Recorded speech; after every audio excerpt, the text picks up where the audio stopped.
स्वामी जी, हमारे बाहर जो खालीपन या आकाश फैला है, क्या यही खालीपन या आकाश हमारे भीतर है जिसे चेतना कहते हैं? और स्वामी जी, इसी में एक और प्रश्न ये है कि अगर ये खालीपन चेतना से भरा हुआ है तो हमारी आँखों के माध्यम से चेतना का जो प्रकाश बाहर पड़ता है, उस प्रकाश का कोई स्रोत मुझे अंतर आकाश में नहीं मालूम पड़ता है। ये मुझे पहेली जैसा लगता है। और कभी कभी ऐसा होता है कि हम पूरे शरीर के एक साथ दृष्टा हो जाते हैं और ये शरीर किसी अजनबी का शरीर मालूम होता है। तो क्या ये ज़रूरी है कि हम टुकड़ों टुकड़ों में दृष्टा साधें कि हाथ के प्रति सजग, के पैर के प्रति सजग, जब हम एक साथ पूरे शरीर के दृष्टा हो सकते हैं? शुरुआत करने के लिए हम किसी छोटे हिस्से से शुरू करते हैं। जैसे जैसे हम आगे बढ़ते हैं, पूरा शरीर एक बायोलॉजिकल यूनिट, एक जैविक इकाई की तरह नज़र आने लगता है और गहरे जाते हैं। ठीक वही भाव मन पे लग जाता है साक्षी का, सब विचार। फिर हृदय की भावनाओं पर भी वही चीज़ लागू हो जाती है। फिर कुल मिला के ये सब कुछ इकट्ठा शरीर, विचार, भावनाएं एक साइकोसोमेटिक कॉम्प्लेक्स की तरह नज़र आने लगता है।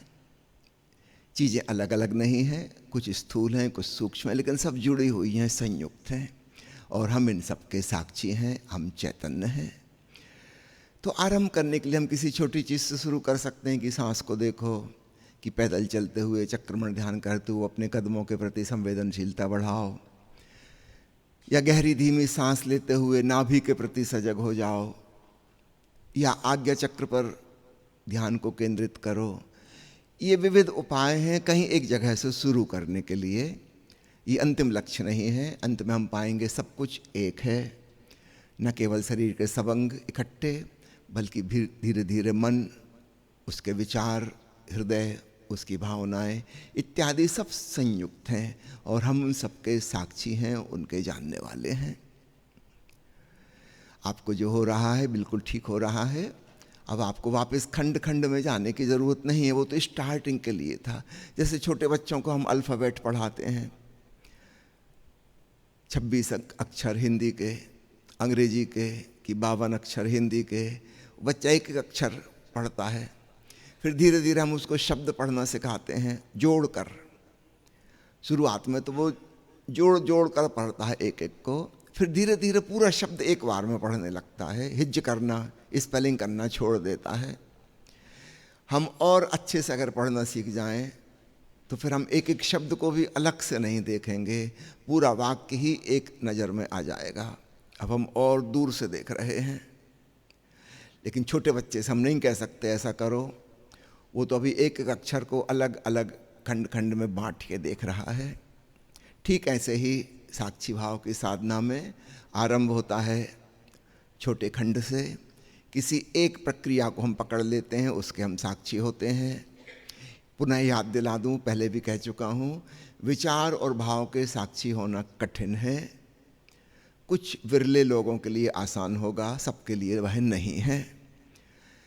शरीर के साक्षी होना, इंद्रियों से जो जानकारी मिल रही है अर्थात बहिर्जगत का ज्ञान, उसके साक्षी होना, सांसों के साक्षी होना, यह आसान है। ओशो ने तो एक जगह कहा है कि आज तक जितने लोग आत्मज्ञान को उपलब्ध हुए हैं, सर्वाधिक लोग सांस की विधि के द्वारा हुए हैं। यह बिल्कुल स्वाभाविक है, ऐसा ही होना चाहिए। इससे सरल और क्या होगा। भगवान शिव ने विज्ञान भैरव तंत्र में सांस के भी अलग अलग खंड कर दिए। याद रखिएगा, ये नए साधक के लिए है कि भीतर आती सांस पे ध्यान दो, कि बाहर जाती सांस पे ध्यान दो, कि भीतर का अंतराल दो सांसों के बीच का, कि बाहर का अंतराल, कि आज्ञा चक्र पर ध्यान, कि नाभि पर ध्यान, कि हृदय पर ध्यान। अलग अलग 9 प्रकार की ध्यान विधियां श्वास की उन्होंने कही। अब इसका एक लाभ है, किसी व्यक्ति को कोई सुगम पड़ेगी वो उसको पकड़ ले, दूसरों की चिंता छोड़ दे। मुश्किल ये है कि हम बौद्धिक ऊहापोह में न फंस जाएं कि ये सही, कि वो सही, ये ठीक, कि वो गलत। भगवान बुद्ध ने सब भेदभाव खत्म करके उन्होंने कहा कि बस तुम सांसों के साक्षी हो जाओ। ये बात ही नहीं उठाई कि रेचक कि पूरक कि कुंभक। उन्होंने योग को भी और तंत्र को भी, दोनों को इनकार कर दिया। सहज स्वाभाविक जैसी सांस चल रही है। असली बात है साक्षी होना। बुद्ध की बात सुनकर भी हम पाएंगे कि जब हम साक्षी होना शुरू हुए, हो सकता है किसी एक विशेष हिस्से के हम अच्छे से साक्षी हो पाए। ठीक कहने की कोई जरूरत नहीं थी, वो अपने आप हो जाएगा। बुद्ध की बात का अलग लाभ है, आसान है। एक बात है, जहां बहुत सारी बातें कही जाती हैं वहां कंफ्यूजन खड़ा हो जाता है, ये करें कि वो करें। एक बात कही जाए तो पकड़ना आसान हो जाता है, ग्रहणशीलता हमारी बढ़ जाती है, बात सरल सुगम जान पड़ती है। तो दोनों के प्लस माइनस पॉइंट्स हैं। संक्षेप में पुनः दोहरा दूं, आपको बिल्कुल ठीक हो रहा है। पूरे ही शरीर की इकट्ठे साक्षी हो जा रही हैं, इसी में डूबिए। चलिए अगला सवाल। पिछले 2 दिनों में सभी गुरुजनों ने ये कहा है कि चैतन्य में पिघल कर विलीन होना है, तो क्या पिघला कर विलीन करना है चैतन्य में? ठीक, बैठिए। अहम भाव, वो जो भावना है कि मैं हूं, इसको आप गौर से देखेंगे। चैतन्य होकर आप पाएंगे वह बात इवापोरेट हो गई। ऐसा कोई मैं है ही नहीं, सिर्फ प्रतीत होता है बाहर बाहर से देखने पर। अहंकार कोई यथार्थ में नहीं है, कोई वास्तविक वस्तु नहीं है, उसकी कोई ऑब्जेक्टिव ट्रुथ, कोई फैक्चुअलिटी नहीं है, केवल प्रतीत होता है कि है। और जब हम खूब सजग होकर गौर से खोजते हैं कि अच्छा देखते हैं कहाँ है, क्या है, कैसा है, हम उसे पाते ही नहीं। ये ऐसे ही हो गया कि एक कमरे में अंधेरा था और फिर हम रोशनी लेके पहुंच गए कि देखते हैं कहाँ है अंधेरा। ये अंधेरा कैसा होता है?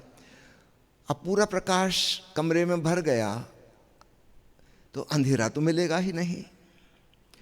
ठीक अंधकार की भांति हमारा अहंकार है, तो कोई ठोस वस्तु नहीं है जो पिघल जाएगा, है ही नहीं। लेकिन इसको कैसे कहें, कैसे समझाएं, तो कोई ना कोई शब्दों का प्रयोग करना पड़ता है। उसको उपमा समझना, काव्यात्मक एक पोएटिक एक्सप्रेशन, कहने का एक अंदाज है समझाने का, वह यथार्थ नहीं है। जब संत जन कहते हैं अहंकार को मिटा दो, तो हमको लगता है कोई ठोस चीज होगी जिसको नष्ट करना है। जब कोई कहता है अहंकार को छोड़ दो, तो हमें ऐसा लगता है कि कोई चीज़ है जिसको हम पकड़े हुए हैं और उसको हमें छोड़ना है। इतना भी सच नहीं है कि उसे हम छोड़ सकें, ना उसे पकड़ सकते हैं। सुबह आप उठते हैं, सपना टूट जाता है। आपने सपने के संग क्या किया? उसको छोड़ा, त्यागा, बंदूक चला दी उस पर, मिटा के नष्ट कर दिया, पिघला के विलीन कर दिया। आपने कुछ भी नहीं किया। जैसे ही आप जागे, नींद खुल गई, बात खत्म, सपना खत्म हो गया। वो कहीं सचमुच में थोड़ी है कि अब आप उसके साथ कुछ करो। ठीक ऐसे ही हमारा अहंकार है। और आपने महत्वपूर्ण सवाल पूछा है, कैसे विलीन होगा? जैसे जैसे हम ओंकार के प्रति प्रेम भाव में तल्लीन होंगे, लौलीन होंगे, अहंकार विलीन हो जाएगा। तो चैतन्य में गूंज रहा है ओंकार का संगीत, उसे प्रेम भाव से सुने। फिर से दोहरा दूं, प्रेम भाव से। अगर आप साक्षी भाव से सुनेंगे तो फिर आप लौलीन नहीं होंगे। वो एहसास बना ही रहेगा कि मैं कोई अलग थलग हूं, मैं तो श्रोता हूं, ब्रह्म के नाद को सुन रहा हूं, वो मुझसे कुछ अलग है। फिर दुई ना मिटेगी। जब आप प्रेम पूर्वक सुनते हैं, जिसके साथ हमें प्रेम होता है उसके साथ एक आत्मीयता, अनन्यता का एहसास होता है। दो दो नहीं रह जाते, एक हो जाते हैं। तब आप पाएंगे, अरे हम भी कैसी भ्रांति में थे। मैं अहंकार नहीं, मैं ओंकार हूं, अहम ब्रह्मास्मि। तो ब्रह्म चैतन्य का, कॉस्मिक कॉन्शियसनेस का अनुभव घटित होता है, जिसमें वो जो इंडिविजुअलिटी की, पर्सनालिटी की फीलिंग थी वो गायब हो जाती है। ऐसा नहीं कि वो मिलती है और आप उसको विलीन कर देते हो, पिघला देते हो, मिलती ही नहीं, ढूंढे से नहीं मिलती। हेरत हेरत हे सखी रहा कबीर हेराए, खोजते खोजते खोजते कबीर कहते हैं कि कबीर ही खो गया। कुछ ऐसा होता है जैसे बर्फ का पुतला सागर की गहराई नापने के लिए सागर में कूद जाए, सागर तो मिल जाएगा पर बर्फ का पुतला नहीं बचेगा। कुछ ऐसी घटना घटती है, भगवत्ता का दर्शन होता है और वो जो खोजने चला था भक्त वो गायब हो जाता है। चलिए आपका सवाल। गुरु जी को मेरा प्रणाम। अंदर आंख बंद करने के बाद में आचार्य जी बोल रहे थे अभी इस पहले ध्यान में अपने चेतन को देखो, तो देखा तो सब कुछ, तो कुछ भी नहीं महसूस हो रहा था, सब कुछ विलीन ही हो गया। एक काला काला सा अंधेरा ही दिखता है बस, और कुछ तो दिखता नहीं, हल्का सा प्रकाश भी। इन्होंने जो पूछा है कि जब भीतर देखने को कहा जाता है तो अंधेरा और बहुत हल्का सा प्रकाश उसमें वह दिखाई देता है, बिल्कुल ठीक हो रहा है। अंतर का आकाश ठीक वैसा है जैसा रात्रि का आकाश होता है। अमावस की रात है, चांद भी नहीं निकला, कोई गैलेक्सी, कोई तारे भी नज़र नहीं आ रहे। आप उस जगह पे देखिएगा। आज रात को आप प्रयोग करना, छत पे जाके ऐसी जगह देखना जहाँ कम से कम रोशनी है, गौर से वहाँ देखते रहना। आप पाएंगे मुख्य रूप से 3 रंगों का मिश्रण है, काला रंग, गहरा नीला अथवा बैंगनी रंग और हल्का सा दूधिया सफ़ेद रंग। तो जहाँ शहरों की प्रकाश भी नहीं पहुँच रही, छोटे गांव में देखना बहुत आसान होता है। जहाँ चांद भी नहीं है, जहाँ तारे भी नहीं हैं ज़्यादा, उस जगह को देखिए, शांत चुपचाप खड़े देखते रहिए और फिर आंख बंद करके देखिएगा। आप पाएंगे लगभग वैसा ही भीतर भी है, कोई अंतर नहीं है अंतराकाश और बहिराकाश में। उसे देखते देखते परम शांति घटित होती है। उसमें कोई शेप नहीं है, कोई आकार नहीं है, कोई आकृति नहीं है। जब तक आपको आकृतियां नजर आ रही हैं भली भांति जानना अभी आप उस वास्तविक आकाश को नहीं देख रहे। आपका मन कुछ प्रक्षेपित कर रहा है, प्रोजेक्ट कर रहा है। वह निराकार ओंकार से ओतप्रोत चैतन्य है। वहां दृष्टा और श्रोता अलग से नहीं है कोई। आज आप इस बात का गौर करना, जब हम ध्यान में डूबेंगे आप पता लगाना कि वो कौन है जो देख रहा है, जो सुन रहा है। और आप पाएंगे ऐसा तो कोई भी नहीं मिला। हाँ, दर्शन हो रहा है, श्रवण हो रहा है, और नेचुरली जब हो रहा ही ये ज्ञान की घटना घट रही है तो ज्ञाता चैतन्य इनडायरेक्ट वे में मौजूद है। चैतन्य को ऐसा समझना एक चमीटा है। चमीटा हर चीज को पकड़ सकता है, लेकिन चमीटा स्वयं को नहीं पकड़ सकता। गौर कीजिएगा, जिस चीज से हम सब चीजों को पकड़ सकते हैं वो खुद को नहीं पकड़ सकता। तो चैतन्य उस चैतन्य आकाश में गूंज रही ध्वनि को सुन सकता है, उस चैतन्य आकाश में विराजमान श्यामल रोशनी को देख सकता है। लेकिन अब आप पूछो चैतन्य तो पकड़ में नहीं आता। हाँ, चैतन्य पकड़ में नहीं आएगा, लेकिन दर्शन और श्रवण हो रहा है, इसका मतलब ही है कि चैतन्य है, वरना किसको होता? कॉन्शसनेस के बिना यह अनुभूति कैसे होती? आपने प्रतीक सुना होगा त्रिवेणी का। तीर्थों का राजा कहा जाता है प्रयाग को। वहां गंगा और यमुना तो दिखाई देती हैं, सरस्वती अदृश्य है। क्यों इसको प्रतीक बनाया? क्योंकि यही घटना हमारे भीतर घटती है। सुरति और निरति दो चीजें तो पकड़ में आती हैं। सुरति यानी श्रवण ओंकार, निरति यानी दर्शन आलोक। सरस्वती ज्ञान की देवी अदृश्य है, लेकिन वह मौजूद है, तभी गंगा यमुना का पता चल रहा है। तो इनडायरेक्ट एविडेंस,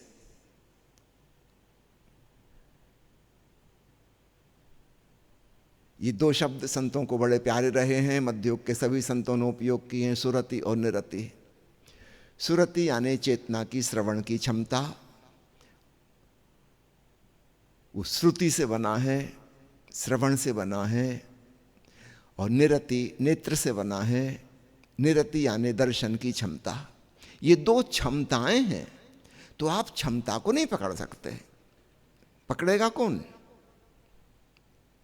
लेकिन उसका परोक्ष प्रमाण है, सुरति और निरति की घटना घट रही है, ओंकार की सूक्ष्म ध्वनि सुनाई दे रही है, और एक श्यामल आलोक। यह श्याम वर्ण भी, भगवान कृष्ण का रंग भी बड़ा अद्भुत है। जिन चित्रकारों ने, मूर्तिकारों ने भगवान को डार्क रंग दिया, उस पर थोड़ा विचार करना। हमारे देश में सामान्यतः सौंदर्य की धारणा गोरे रंग की है। परमात्मा को हम कहते हैं सत्यम शिवम सुंदरम, सर्वाधिक सुंदर, इस जीवन का पूरा सौंदर्य। लेकिन हमने जब उसकी छवि बनाई, मूर्ति बनाई, तो हमने उसको बहुत गहरे रंग का बनाया। चाहे वो भगवान शिव हो, चाहे भगवान कृष्ण हो, चाहे भगवान राम हो, चाहे काली माता हो। क्या कारण है? कारण ये है कि हमारे भीतर जो भगवत्ता मौजूद है उसका रंग गोरा नहीं है, वहां कुछ सफेद चमक वाली चीज नहीं है, रात्रि के आकाश जैसा कुछ है। काला रंग, नीला बैगनी रंग और हल्का दूधिया रंग, इनका मिश्रण, इसको हम एक शब्द में कह सकते हैं श्याम रंग, कृष्णा कलर। ये सर्वाधिक सुंदर प्रतीक होगा। भीतर उसे देखते देखते, उस मधुर ध्वनि को सुनते सुनते हम उसमें लौलीन हो जाते हैं, हम मिट जाते हैं, हम खो जाते हैं। दर्शन मात्र, श्रवण मात्र रह जाता है बस। तो आपको जो हो रहा है बिल्कुल ठीक